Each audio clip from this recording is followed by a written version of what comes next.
Welcome to the Help Me with HIPAA podcast. My name is David Sims with HIPAA for MSPs and Security First IT, and joining me is Donna Grindle of Carden. Good morning, Donna. Good morning, David. So, as we're recording, yesterday was Thanksgiving. I don't know about Mhm. you, but I'm still bloated. It's like I ate way too much. Oh no, I tried to just chill, because no, my huge family was playing it safe. Everybody kind of in their own little areas, but of course we're heating up the phone lines and uh, all day. But overall, comparatively, it was kind of chill compared to. But that doesn't mean it's all relative. You got a you got a family like mine. Chill just means it's not chaotic. Yeah. So I did notice that the Zoom app like got rid of their 40-minute limit on the free version, I guess, so people could Yeah, do yeah, Zoom Thanksgiving, right. It's a Zoom's giving. Zoom's giving. Yes. So that was interesting, but that plays very, very slightly into our topic today. Not a whole lot, but we're going to be talking about a technology thing. Yeah. And But everybody thinks it's awesome. I don't know about everybody, but we'll see. But the Yeah. title of today's episode is going to be "Get Off the Sidewalk," and we're going to be talking about this new service. Should I do air quotes? Feature. Feature. Feature. Yeah, this new feature coming from Amazon, and I guess it's going to be called the Amazon Sidewalk. Mm, I don't know, yeah. but Amazon Sidewalk. Yep. so we years ago we developed the information superhighway, and now it has sidewalks along the highway. So it is a infrastructure project, I guess. But Well, anyway, I'm going to talk yeah. more about that. But before we do, we want to also talk about the HIPAA boot camp. It's coming up. Yeah. So just so that we can explain a little bit, because the virtual one that we did in August, they gave us some great feedback. We're going to do a few things different so that we can add in more downtime during the events. So some of the stuff that we go through, all of the basics to make sure that everybody's on the same page with information. What we're going to do is kind of give you the ability, you just kind of do a learning check, making sure you do know all that stuff, and then you're good to go. And if you don't, we give you some videos to learn all of those things. And we'll do a quick little recap. That'll cut down some of the hardest part of the whole thing Mm-hmm. is understanding all the pieces and parts.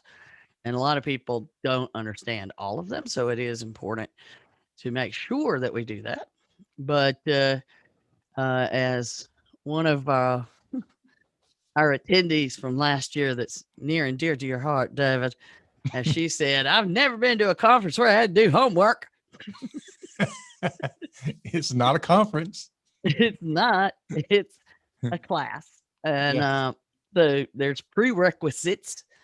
But the good thing is, we ship everything to you. You get your camera, you get everything set up, and you hang out with us for 3 days. And we're taking all of the things that those people, suffered through and making adjustments accordingly to make it even better. And it wasn't like they hated it. Um, in fact, we're still getting feedback from them and trying to talk with them on a regular basis, just as we try new things. Yeah. So we will cover all of those topics that we covered before. And, we end with the scare tactics of taking you through exactly what it's like when you're under investigation by OCR. So that is February 20, 23. 23rd. Yeah. 23, 24, 25. There we go. 23 to 25. Yep. So, So well, the good thing is with having more breaks, we don't have to include the catheter in this yeah. bag this year. Um, but we might want to include just a paper bag for, hyperventilating when, you know, Yeah. people Yeah. We've understand some of had the stuff. people do that sometimes, and we're usually there to support them through it. Yeah. But yes. But I always love the I know a guy, hypothetically. Yeah. I heard this. It wasn't me. Yeah. Hypothetically, what needs to happen here? Yeah, such and such happened. What does that mean? Those kind of things. Yes. Yep. So anyway, it's going to be a good time. If you want to know about that more, you can go to thehipabootcamp.com and get all the information there. All that's updated, right? Everything's good. Oh, you're in charge of that. Oh, I make it where they can register. Okay. Well, as long as you got the registration part done, the rest is already done. I don't know if I can link to the registration, but yeah, you can go to, if you just want to register and sign up, go to helpmewithhipa.com/HBC. Right. And if So you there want, you go. yeah. And if you want all the details, you can go to thehipabootcamp.com, see all the details, and then click on one of the many buttons that are there to take you to the registration page either way. There's a button for everything. Yep. We love buttons. I guess I need to mention that we are on YouTube now. And for those who have commented so far, let's see. No, I wasn't wearing a black dress. Sorry that I disappointed you. But it got you to go look. But yeah, you got to go. And to the person who says I need to wear more makeup, sorry, there's not a whole lot we can do with this. We still got to work on lighting. I wanted more daylight, so I moved my desk around and I have some daylight, David. You got Natural light. Looks like you're in an interrogation room. I know, right? Yeah. That's true. Yeah. All right. Nothing ever is good enough, right? Oh yeah. Anyway, it can be good. Here we go. It's time for our HIPAA Say what? segment of the week. So this one's going to be interesting. There's some changes that's happening with some things around cybersecurity donations. And this is one of the, Don and I talked about this before we recorded, and it's kind of one of those scratch your head kind of, is this going to be a benefit? Is it not? Is it going to be mishandled? I don't know. Probably. Man. So I'm tossing this one over to you because to me, this sounds like a great idea going bad, much like Amazon Sidewalk probably will be. Yeah, which we'll get into. Another great idea gone bad shortly after this. Well, here's the thing is that we don't know what HIPAA says about this yet. At least I haven't found it. Because this is pretty new news. New news. Just came out this week, and it's something that's been talked about for a while. But it is from HHS and CMS, not from HHS and OCR. Two different things. And what it's all about, of course, for your reading pleasure. Let's see, there's a 627 page final rule. No. And over 1,000 page final rule from HHS Inspector General. But the concept is in a lot of communities, the health systems and the hospitals, they have way more money and technology and capability than the independent physicians practices. They're a smaller business. We know how that happens, right? So the law, there's a thing that's called the Stark Law and the anti-kickback regulations, those kind of things, would say that the hospital can't give those physicians' offices,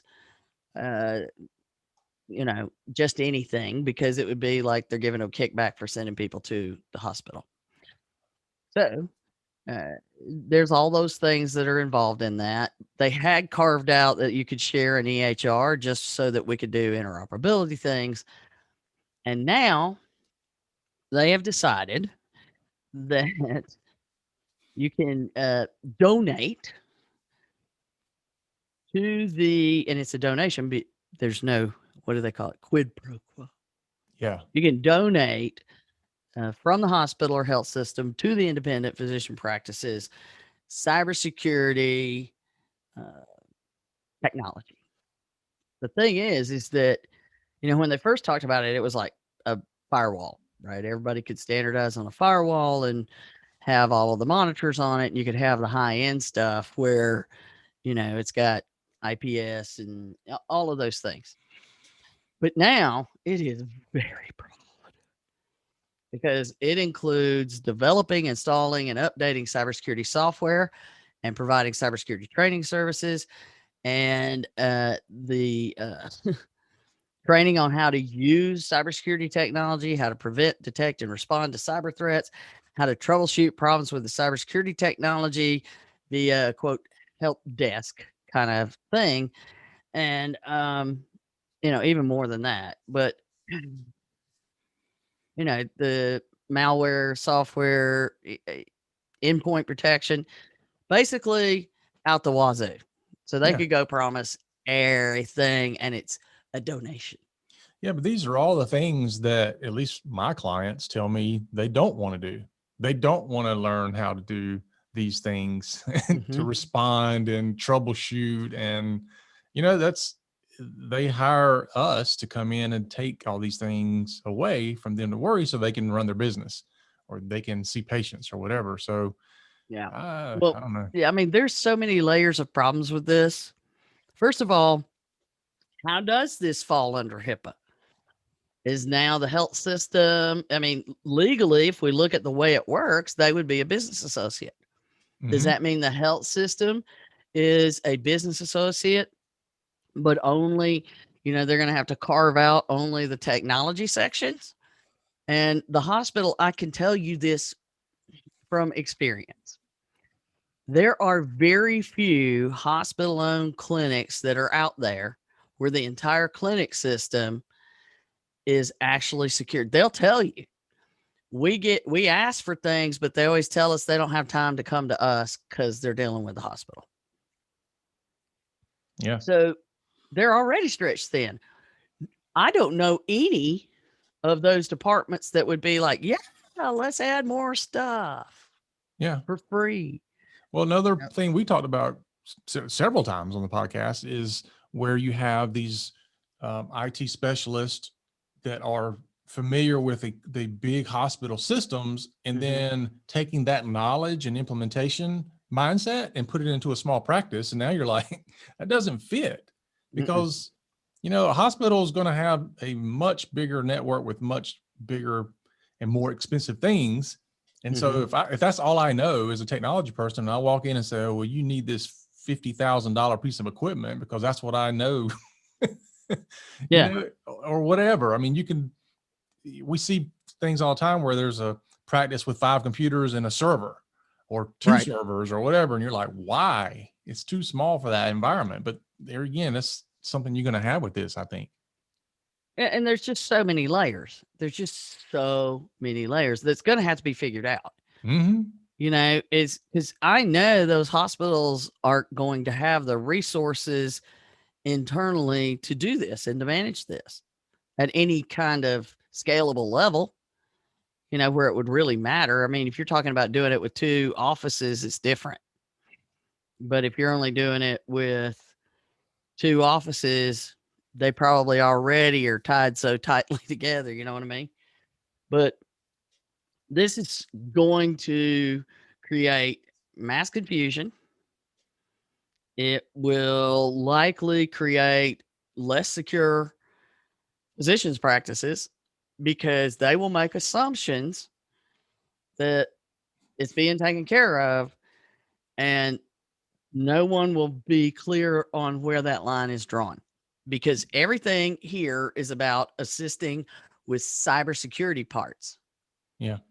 I mean, I already battled this conversation now where Right. somebody will say, well, we use the hospital's EHR, so we don't have to do HIPAA because all of our PHIs at the hospital, we don't have anything.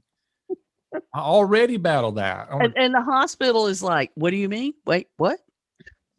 Yeah, I mean, and it's almost impossible to convince these people otherwise. Even when you draw the map for them, they're like, yeah, well, I was told we didn't have to worry about this. Okay. I'm telling you, you do.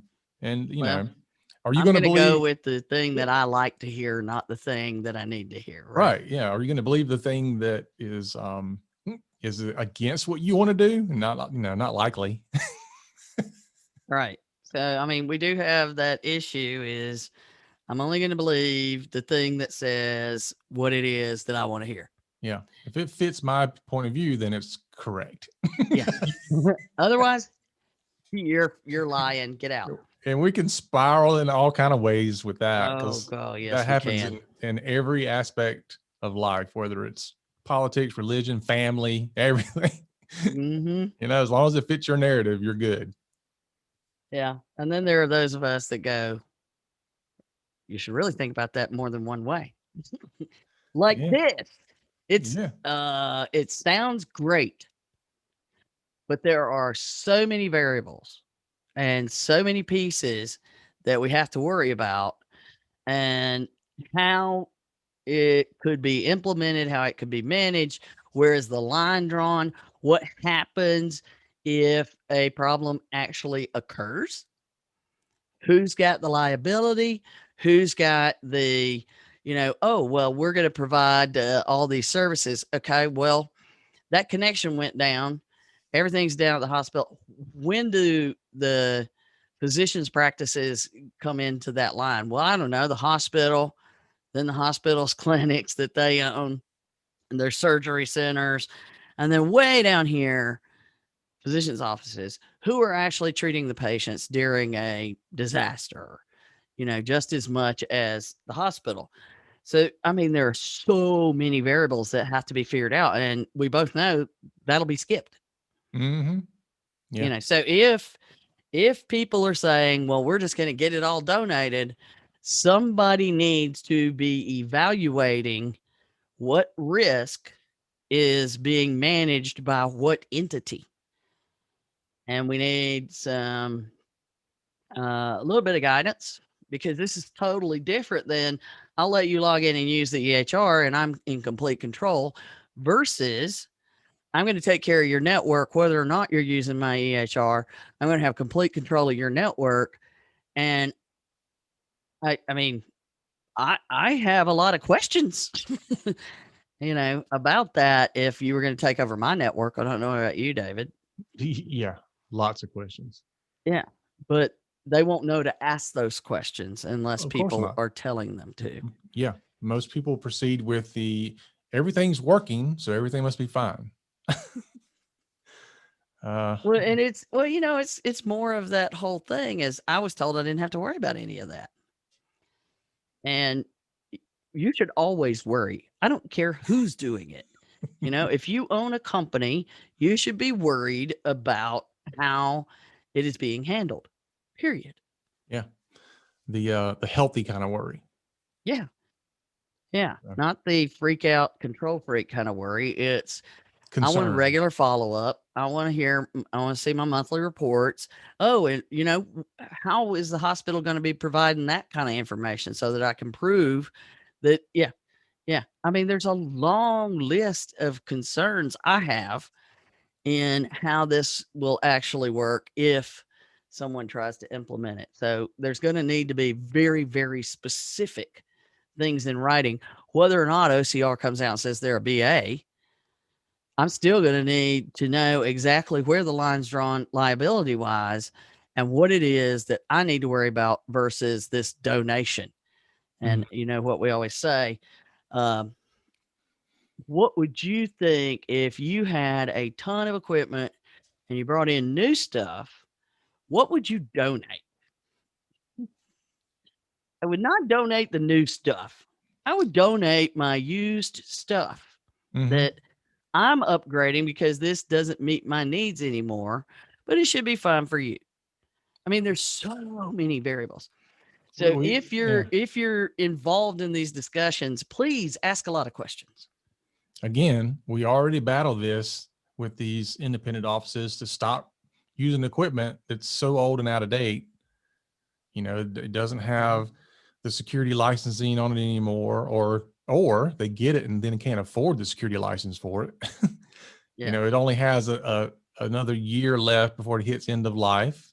And so now you're looking at sure, they gave you this equipment. Now you got to pay all this money to implement the equipment, Yeah, only to turn around a year from now and do it again. Is the maintenance included? Yeah, no. Yeah. And then if you've got some, Palo Alto firewall and you call, most MSPs probably are going to be like, yeah, I'll try to support it. Never seen one before, but, I'll try to do it, because most MSPs have their flavor of firewall and they try to stick with that flavor so they can, go deep into the knowledge of that particular product line and not try to support everything. I understand the value in what they're doing, and I believe it's a good idea. Mm-hmm. The execution is problematic.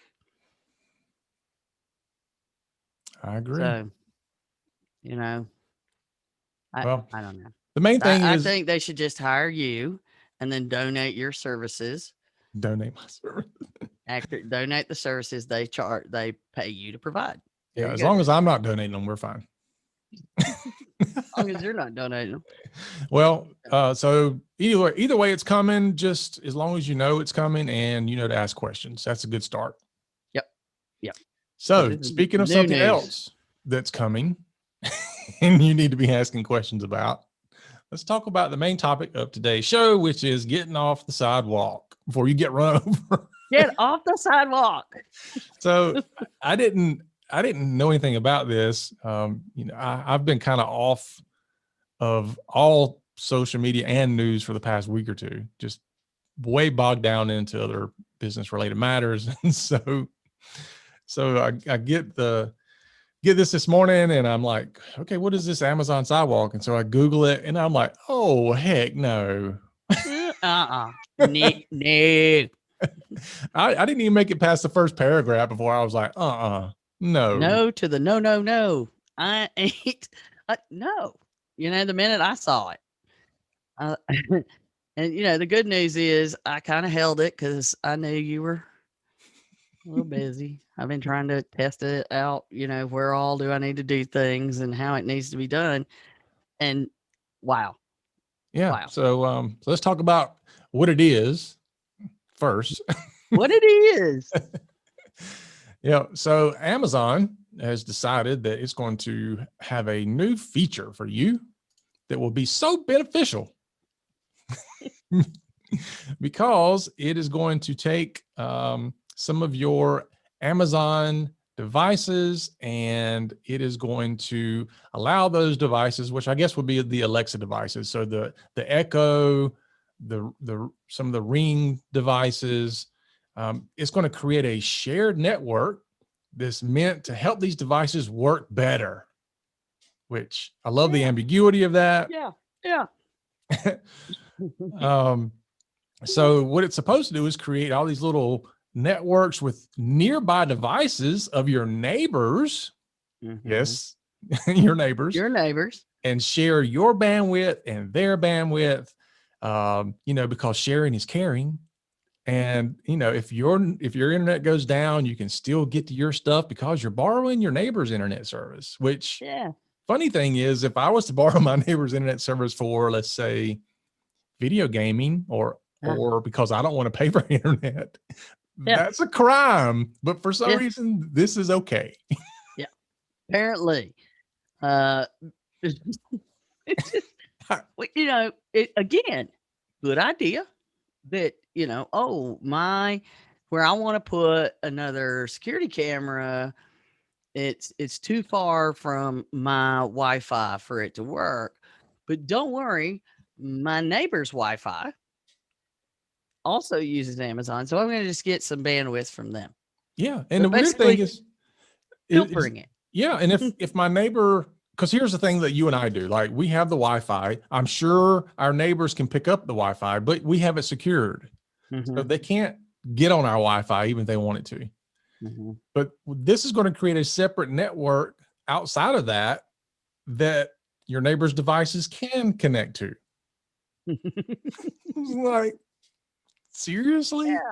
Yeah. But don't worry. Oh, I don't. Don't worry. They said, don't worry. They will limit the bandwidth to 500 megabits a month that they will pull off of your network. Yeah, which I mean, ultimately, that's not a ton. If you're on broadband, it's not a ton. I mean, there are Yeah. people, at least out in my neck of the woods, there are people that still don't have broadband. I, tons of people, don't. So, but out where they don't have broadband, there's probably not neighbors that you can connect to close enough either. This is true. Yeah. Yeah. I don't know, honestly, that my neighbors could connect. I'm pretty sure they can't. Yeah, there's a distance. Yeah. So I'm not super worried about it. Of course, I guess the other thing you could do is probably not have Wi-Fi. Not have any of these devices. Yeah. That'd be the other thing. So, yeah, there you go. Well, now I think next thing people are going to start doing is looking for short range Wi-Fi devices. We've always been trying to get long range devices so we can get further and further coverage. Now I think people are going to go, I want something that's only going to be within the walls of my home. I don't want it to be any further. But let's talk about. I have mine set up so our house is really long, so the equipment all goes the length of the house, right? And the neighbor is literally like right there on the other side of the fence. So, but everything goes that way, all the Wi-Fi and everything. So, it's still enough that if I had one of these devices and I allowed them to use it, it would do it. It'd be like, peace out. All right. So let's talk about, there's a few things we're going to go into. We are going to get into the work from home issue here because I think that's a big conversation. Yeah. But let's talk about why people should get off of it. So what are the complications and implications of this product? And you need to understand that by default, this is turned on, which again, it's like, wait a minute, it's not something I signed up for. I have to sign up to be off of it, not sign up to be on it. Yeah. Which to me is a big concern because that means that Amazon sees no problem with adding a service to your device and then turning it on. A service to your device that extends outside your network. Yeah. This is why we talk about IoT. But they notified you. Quietly. Anyway, so let's talk about why should people get off of it? I think we've already talked about that. It's connecting your network to other networks. Yeah. I mean, that's we always talk about our concern about these Alexa devices and what they're recording and what they're picking up and what they're doing with it. And okay, so now not only am I going to do that, but I'm going to allow it to connect to this broader network of all my neighbors. Yeah. And you tell me that ain't going to be abused at some point soon. Okay, so we have two potential areas of abuse. We have the Amazon abuse. Yes. But we also have the abuse of people that find the holes in this and then exploit it, which will happen. Yeah. Because even if Amazon does everything perfectly above board and legit, and the NSA doesn't get involved, even if that happens, somebody will be able to find a vulnerability and exploit it. Yeah. We always say it's not if, it's when. Yes. If the technology exists, it can be attacked. It will be vulnerable at some point in some way, and people will find it. So imagine this. I have my network nice and locked down. I'm doing good. In fact, my company gives me equipment. I'm good. But I have a whole system of Amazon Alexas and Echoes and Echo Dots or whatever, so that it all plays music throughout my house, because that's what most people do with these things anyway. And it's all nice and cool until my neighbor is now connected to my network and they're using the same Linksys router they got in 2010 to connect to the network. It's had no firmware updates. It's completely not secure, and they've got a house full of Alexas. And now I'm connected to them, and their network is infiltrated. Mm-hmm. And the traffic from Alexa now they got access to. So how and I'll just leave it at that. There you go. That's why. You Yeah. want to add something to it? Well, I mean, we're talking about home networks mostly, but we've had a whole entire episode about connecting these in the office. Yeah, I And think the multiple implementation, ones. yeah, and what can happen there. So again, as we talked about in the previous segment, this is something you need to, number one, know about. Number two, ask questions. Because you know what? Johnny might decide he wants to listen to some music during the holidays and bring his little Alexa Dot and plug it in. Yeah. Yeah. It's terrifying. Yeah. And the funny thing is, a few years ago when the Dot first came out, I bought, I don't know, a dozen or so for certain clients. And I sent it to them and I was like, please do not take this and put it in your office. So I had like a warning that came with it. Like, use this at home only. Don't use it in the office. And now you got to go back and go unplug them. Yeah. Don't use them at all. But yeah, it's a big concern. So assuming that people are listening and they're concerned as we are, how do we get off of the sidewalk? Well, there's a couple of different ways. Good news, at least as far as I can tell, it's rolled out in the Alexa app, and you go into like more settings, and we'll have links to these things on the show notes. But you go into the settings into your account, and you'll see Sidewalk right there. Mm-hmm. You just tap it and turn it off. And if it's already off, maybe because I think they're going to reach the point where they have to ship it off.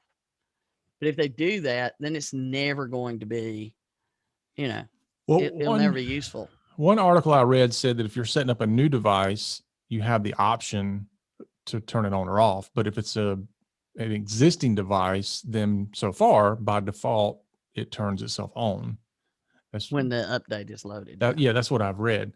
The other thing to consider too, though, is if you're going to continue using these devices, is you may want to have a periodic check to make sure it doesn't switch itself back on with the next There update. was an update.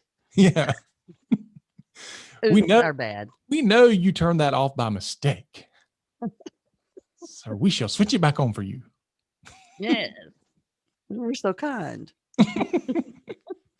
It's like my watch updated yesterday and decided that I needed a different watch face. Did that. Yeah. Just for a little bit, and then it went back. I don't know what happened. Just completely changed it. So yeah, these companies often will push out these updates, and the updates set these default parameters for things, and oftentimes things can get turned on or off. Yeah. Without you knowing about it. If you're lucky, you notice it. Yeah. And I mean, that counts us too. I mean, like David said, he hadn't even been paying attention to this. So if we're not constantly on top of this stuff, when would we stumble on it? That's the most important thing is you can do it through the Alexa app. And, go into the app, turn off Sidewalk.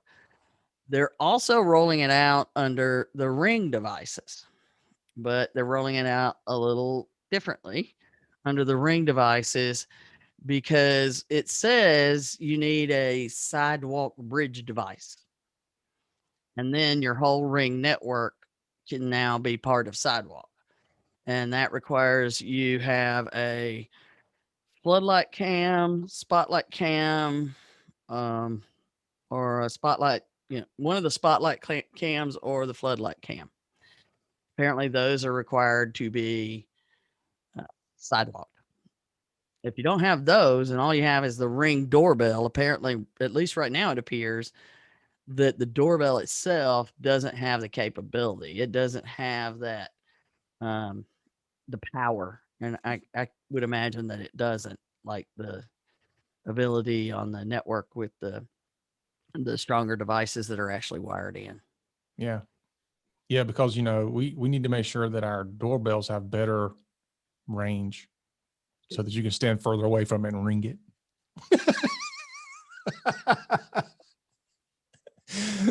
Socially distanced doorbell. I know. It's like, why should you require people to walk all the way up to your door to ring the doorbell? That's ridiculous. You should be able to ring the doorbell from the street. Yeah, I know, right? Oh, excuse me, from the sidewalk even. Well, all of a sudden everybody's doorbell starts ringing in the neighborhood, or all their Alexas start screaming the same message. Yeah. You're going to hear something like that's going to happen. Like everybody in the neighborhood that it has an Alexa, all of a sudden they're going to hear somebody's hacked it. I'm watching you. Huh? Yeah. It'll be crazy stuff, scare everybody. And it'll be some, it highly likely it'll be some nerdy kid, in the neighborhood. But because people's are so not secure on their home networks, it could be, anybody in the Ukraine or in Vietnam. I mean, it doesn't matter. It could be somebody down the street. Mm-hmm. But it's definitely something that you have to evaluate. And what do we need to do? A risk analysis. That's right. And I So would let's do talk that. about the work from home part of this. Yeah, I would do the risk analysis part, even if it was going in my house. I mean, even Right. if it's nothing, but let's sit down and think this through. Mhm. Because a lot of Well, I people, mean, that's what a risk analysis is. a lot of people I know, their IoT network, because maybe they do go through the part of setting up their own network for the IoT devices. They sometimes don't secure those networks because it is kind of a pain trying to enter in a password into these IoT devices. Yeah. Yeah. They're not easy. I mean, I have, you and I are different from everybody else, but I mean, I got 4 networks depending on what I want it to have. That's all you get. It's all segmented. Mm-hmm.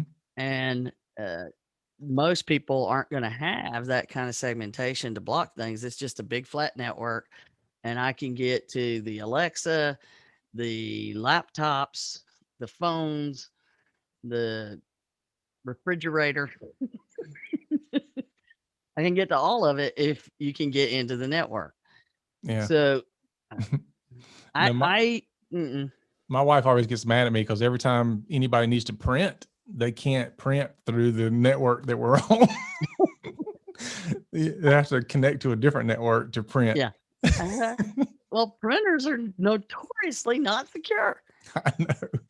Yeah. So, but anyway, at least I made it easy because you just unplug the wired because it's on a separate wireless network. And it's not connected to the wired network. But anyway. Anyway, there you go. Security is not convenient. No, it is not. And neither is printing around my house. No. Well, I'm a big fan of never printing anything unless absolutely necessary. Mm-hmm. Absolutely necessary. All right. So we know why to get off of it. We know how to get off of it. Now let's dive into the concerning piece of what about the work from home phenomenon? Yeah. So this thing is turned on by default. And Amazon claims, let's look at the risk analysis. Amazon claims, this is they have a FAQ and a white paper that Amazon wrote about their security. And I haven't had time to go through all of it, but it's encrypted in multiple layers of encryption. And you're not even going to be able to know that other devices are connected to you, or there's all this only minimum necessary data. I mean, all this stuff. Yeah, data minimization, as they call it. Mm-hmm. Well, the other thing about this that's concerning is even though your device may be connecting to other devices, you won't know. Exactly. You won't know what devices, you won't know if, where, you know. Yeah. But they have the gateway ID is one of the things that they keep to know where to relay the packets. Yeah. I mean, That's my gateway. from a privacy perspective, I mean, there's just a lot of head scratching on this one. Oh yeah. And they have pretty pictures about how encrypted it is. And Well, I mean, as long as it's encrypted, it's good, right? yeah. And but the thing is that they're worried about what's in the traffic, right? Not the traffic existing. And the existing traffic is what gives me the opening. Even if I don't care what's in that traffic, I can then use that traffic into networks. That is the concern. Yep. So even if I break into one house in the neighborhood, then I could go through the Alexa device and be able to spawn. That's a new word for you. I know, this just came to me. But potentially be able to get, and we don't know. Nope. We don't know. And if I don't know that it's reasonable and appropriate to assume this is secure, is not something I feel comfortable saying. I do not believe it's reasonable nor appropriate to assume that this stuff is secure. No, I would say that would be a reasonable unreasonableness to have.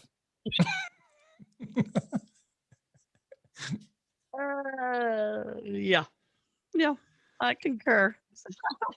But if you want to get all this information again, we'll have it on there. But there's all these pretty pictures, and it shows, and it's talking the sidewalk and the cloud, and okay, yeah, I doubt that they would have been able to roll this out without putting a substantial amount of thought into securing it.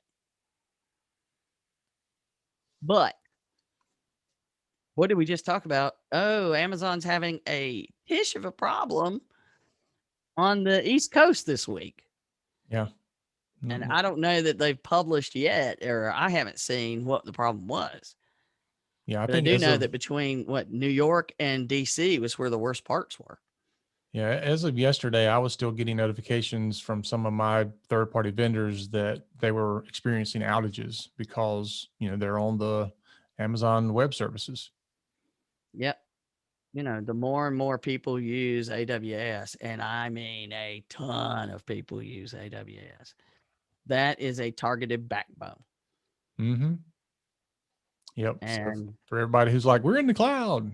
Yeah, you are. Just understand what that means for you. Mm-hmm. And there's a lot of pros and cons to everything. Because if you're not going to even try to secure a server properly, which is not easy to do anymore, then you need to be in the cloud. Because at least then you got a fighting chance. Yeah. If you secure your cloud. In some cases. Yeah. Yeah. We've seen those who had a breach and are like, yeah, but I'm using Microsoft 365 and it's got security. And I'm like, yeah, but did you configure it? And they're like, what? Yeah.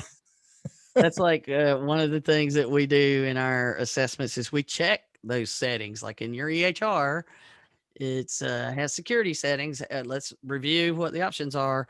Now, which ones are you using? Well, why do I want to do that? Yeah. It's secure. It has those options. But it's HIPAA compliant. That's why I wish they would say can be used in a HIPAA compliant manner instead of HIPAA compliant. Yeah. Because at least it can be used in a HIPAA compliant manner suggests that there's something you need to do. This does require effort on your end. Yeah, exactly. Wow. All right. So that is our show for today, folks. We hope you learn to get off the sidewalk before you get run over. Yes, I would definitely put out a notice to your work from home people that if they have these devices, they need to turn it off until there's further evaluation. And and give them the instructions to turn it off. Get off the sidewalk. Yep, I agree.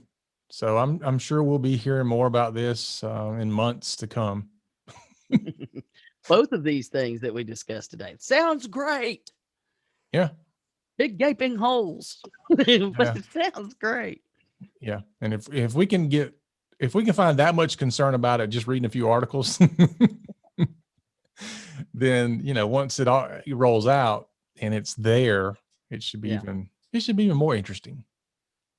Yeah. Well, I think, Sidewalk's already rolled out. I think under the Alexa devices, because it's out there and it's on. Wow. It's scary. I know. Scary thought. All right. So further out in the middle of nowhere you live, the better off you are, except for the fact that you're still connected to the Ukraine. So you got an internet connection. Maybe we should just all sing "It's a Small World" after all. Oh boy. Anyway, that's our show for today. Remember to follow us and share us out on your favorite social media site. You can rate us on our podcasting app. We love the ratings and reviews. So keep those coming. We have a new one that is spectacular. And shoot. Let's talk about it. Yeah. I cannot believe I forgot to put it into the show notes, because it brings up what's near and dear to our heart, collard greens. Shoot. Heck yeah. Yeah. It's collard greens and HIPAA was Is that the title? Yeah, HIPAA and collard greens served in a buffet. It's spectacular. Highly recommend listening to the weekly podcast, even if you're not part of a HIPAA covered entity. Southern humor helps digest a very dry subject matter. And thanks for Treat 007 for doing that last week. But HIPAA and collard greens served in buffet. That's pretty good. That's definitely I loved it. Definitely a listener that fits right in. They get us. I love it when people get us. Oh man. It's important. That's awesome. All right. So now you can Google HIPAA and collard greens. That's the new name. Hey, maybe we should change the name of our podcast to HIPAA and collard greens. That would be interesting. Yep. That would be like, all right. Yeah. We gotta come up with a new way to handle everything, just because HIPAA and collard greens. No kidding. Wow. All right. So sorry, I should have done that at the beginning, but hey, it's in there and I enjoyed it. Yep. So if you stay to the end, you got a treat. From Treat 007. Right, exactly. I wonder if that's anything to do with 007. All right, folks. Thanks again. And remember, for Donna and myself, that HIPAA, it's not about compliance. It's about patient care.